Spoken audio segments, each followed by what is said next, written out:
Kung tatanungin mo ko kung ano ang pinaka-importanting skill sa buhay, na kapag natutunan mo, kaya mong i-improve yung buhay mo. Kaya mong i-improve yung sarili mo. Kaya mong i-improve yung sitwasyon mo ngayon.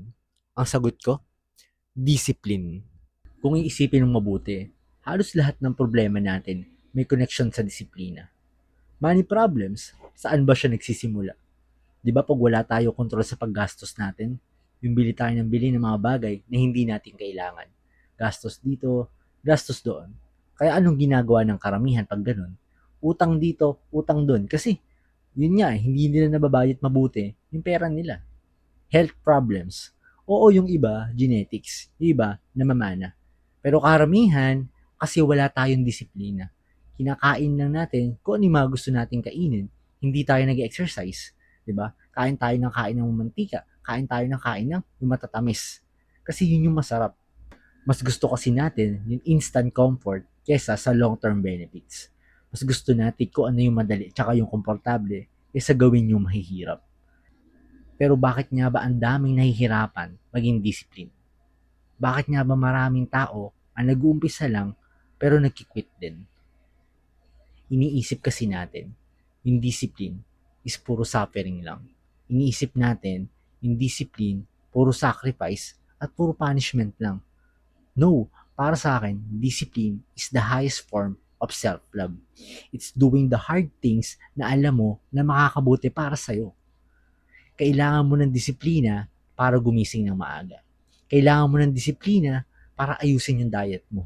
Kailangan mo ng disiplina para mag-workout. Kailangan mo ng disiplina para mag-aral ng mga bagong skills. Kailangan mo ng disiplina para mag-take ng risk at i-pursue yung mga pangarap mo.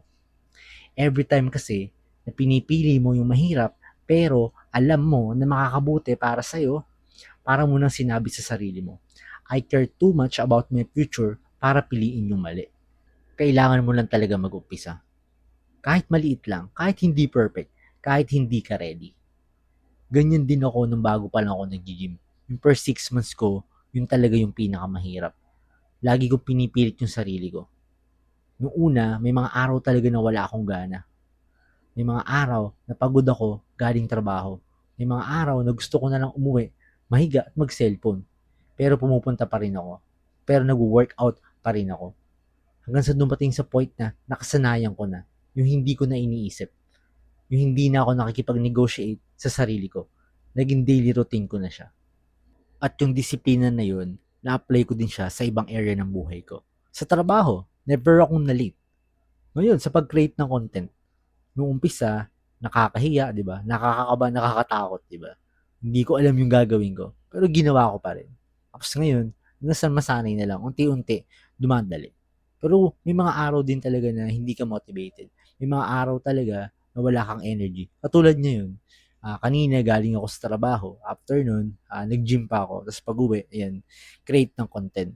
Sa totoo lang ngayon, napapagod na ako. Gusto ko na lang humiga. Gusto ko na matulog. Pero, nag-promise kasi ako sa sarili ko na tatapusin ko to, na gagawin ko to. Don't get me wrong. Nag-i-skip pa din ako paminsan-minsan. Pero may isang rule ako na sinusunod. Never skip twice.